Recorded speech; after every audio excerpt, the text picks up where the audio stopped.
여러분, 신약 성경을 읽다 보면요, 좀 이상한 점이 하나 있어요. 예수님의 핵심 멤버였는데도 불구하고 거의 유령처럼 느껴지는 그런 사도가 한 명 있거든요. 오늘은 바로 이 잊혀진 사도의 미스터리를 한번 파헤쳐 보려고 합니다. 네, 바로 이 질문이죠. 대체 이 잊혀진 사도는 누구였을까요? 자, 이제부터 저랑 같이 마치 탐정이 된 것처럼 단서 하나하나를 따라가 보시죠. 자, 우리가 추적할 인물, 바로 알페오의 아들 야고보입니다. 이 사람은요, 예수님의 12제자, 그러니까 정말 핵심 멤버 중 한 명이었는데도 불구하고 성경에서는 거의 존재감이 없어요. 진짜 유령 같다니까요. 자, 그럼 이제 사건 파일을 한번 열어볼까요? 초기 단서부터 살펴보겠습니다. 여기 보시면요, 이 사람 이름은 사도 명단 4군데에 전부 다 나와요. 근데 그게 다예요. 그를 식별할 수 있는 유일한 정보는 알페오의 아들이라는 꼬리표뿐이고, 직접 쓴 성경책도 없고, 설교를 했다거나 어떤 행동을 했다는 기록도 전혀 없습니다. 심지어 그가 한 말은 단 한마디도 기록되어 있지 않아요. 정말 완벽한 침묵이죠? 근데요, 역설적이게도 바로 이 침묵이 이 미스터리를 푸는 가장 결정적인 단서가 됩니다. 자, 모든 수사의 첫 단계는 용의자를 좁히는 거죠. 당시 야고보라는 이름이 정말 흔했거든요. 그래서 성경에 나오는 주요 인물 중에 야고보가 3명이나 있습니다. 이 3사람을 명확하게 구분하는 것부터 시작해야 합니다. 이게 제일 중요해요. 자, 첫 번째 용의자, 세베대의 아들. 우리가 보통 큰 야고보라고 부르는 사람입니다. 베드로, 요한이랑 같이 예수님의 최측근 3인방이었죠. 아주 유명한 인물입니다. 그리고 두 번째, 바로 이 사건의 주인공이죠. 작은 야고보라고도 불리는 알페오의 아들 야고보입니다. 마지막 3번째 용의자는 놀랍게도 예수님의 친동생입니다. 나중에는 예루살렘 교회의 최고 지도자가 된 의인 야고보라고 불리는 인물이죠. 자, 이 증거 게시판을 한번 보실까요? 3명의 야고보를 나란히 놓고 비교해 볼게요. 먼저 첫 번째, 큰 야고보는 금방 용의선상에서 제외할 수 있습니다. 왜냐하면 사도행전에 어떻게 순교했는지 기록이 명확하게 남아있거든요. 알리바이가 확실하죠. 진짜 문제는 바로 이 두 사람, 2번 사도 야고보와 3번 형제 야고보예요. 역사적으로 이 둘을 동일 인물로 착각하는 혼란이 바로 여기서부터 시작됩니다. 네, 바로 이 사도 야고보와 형제 야고보, 이 둘 때문에 엄청난 혼란이 생겼는데요. 하지만 성경을 자세히 들여다보면요, 이 두 사람이 절대로 같은 사람일 수 없다는 걸 보여주는 결정적인 단서가 숨어 있습니다.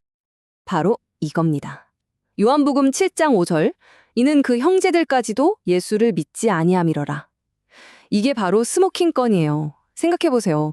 예수님께서 12제자를 부르시고 그들과 함께 사역하실 동안 정작 친형제들은 그를 믿지 않았다는 겁니다. 한 명은 모든 걸 버리고 예수를 따른 헌신적인 사도였고, 다른 한 명은 가장 가까이 있으면서도 회의적이었던 가족이었던 거죠. 이 두 사람이 어떻게 같은 인물일 수가 있겠어요? 말이 안 되죠. 그러니까 이 결정적인 증거를 가지고 다시 한번 두 사람을 비교해 보자고요. 한쪽은 이미 부름받은 사도였고 다른 한쪽은 믿지 않던 형제였습니다. 이 둘은 결코 같은 사람이 될 수 없는 거죠. 이 구별, 이게 바로 이번 사건의 핵심입니다. 아니, 그럼 이런 질문이 생기죠. 믿지도 않던 형제 야고보가 어떻게 나중에 예루살렘 교회의 최고 지도자가 될 수 있었을까요? 그 전환점이 바로 부활이었습니다. 부활하신 예수님을 직접 만난 거예요. 그 후에 완전히 다른 사람이 된 거죠. 이 부활 후에 믿었다는 사실이 사역 중에 이미 믿고 따랐던 사도 야고보와 그를 구분짓는 또 하나의 결정적인 차이점입니다. 그런데 말이죠. 성경 기록이 이렇게나 명확한데 도대체 왜 수세기 동안이나 이 두 사람이 같은 인물이라고 헷갈렸던 걸까요? 이제 그 원인을 한번 추적해 보겠습니다. 이 역사적인 혼란의 뿌리를 거슬러 올라가면 한 사람을 만나게 됩니다. 바로 4세기에 아주 영향력 있는 신학자였던 히에로니무스, 우리가 보통 제롬이라고 부르는 사람이죠. 그가 주장했던 한 가지 신학적인 견해가 그 후로 1000년이 넘도록 두 야고보의 정체성을 완전히 뒤섞어 버렸습니다. 자, 제롬의 논리가 어떻게 흘러갔는지 한번 따라가 보죠. 슬라이드 1번에 보시면 그의 출발점은 성경적 증거가 아니었어요. 마리아는 평생 동정이었다는 교리를 지키는 게 최우선 과제였죠. 그런데 2번, 성경에 떡하니 예수님의 형제들이라는 단어가 나오니까 이게 문제가 된 겁니다. 그래서 3번, 이 형제라는 단어를 사촌이라고 재해석해버렸어요. 그리고 결론적으로 4번, 그렇다면 이 사촌 야고보가 바로 알페오의 아들 사도 야고보와 같은 사람일 것이다 라고 주장하게 된 거죠. 한마디로 성경적 증거를 따른 게 아니라 기존의 교리를 지키기 위해서 두 사람을 억지로 한 사람으로 합쳐버린 셈입니다.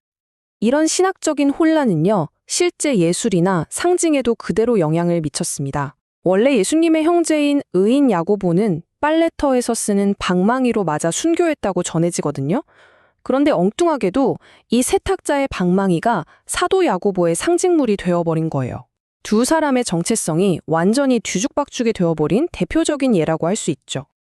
자, 이렇게 해서 우리는 잊혀진 사도의 정체를 밝혔습니다. 신원오인 사건은 해결됐어요.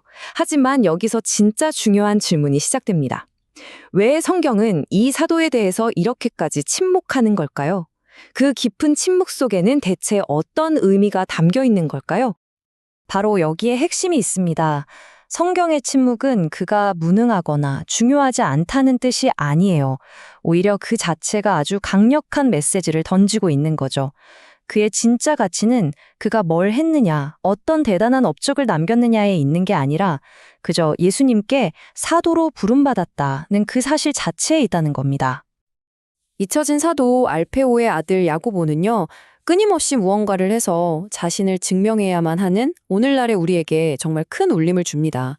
우리의 가치가 SNS 좋아요 수나 명함에 적힌 직함으로 결정되는 게 아니라는 걸 온몸으로 보여주는 거죠.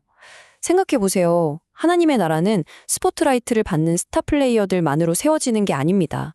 이름 없이, 빛도 없이 묵묵히 자기 자리를 지켰던 수많은 야고보들의 충성으로 함께 세워져 가는 거죠. 이걸 꼭 기억해야 합니다. 어쩌면 이 사도의 삶 전체는 이 한 문장으로 요약할 수 있을 것 같아요. 그는 조용히 예수님을 따랐다. 이것이 그가 남긴 유산의 전부이고 또 가장 강력한 메시지이기도 합니다. 자, 오늘 분석을 마치면서 여러분께 이 질문을 던지고 싶습니다. 모두가 유명해지길 원하고 명성을 찬양하는 이 세상에서 아무도 알아주지 않는 자리에서 충실하게 살아가는 그 삶은 과연 어떤 힘을 가질까요? 오늘 우리가 함께 살펴본 잊혀진 사도 야고보의 삶이 그 답을 찾아가는 좋은 실마리가 되기를 바랍니다.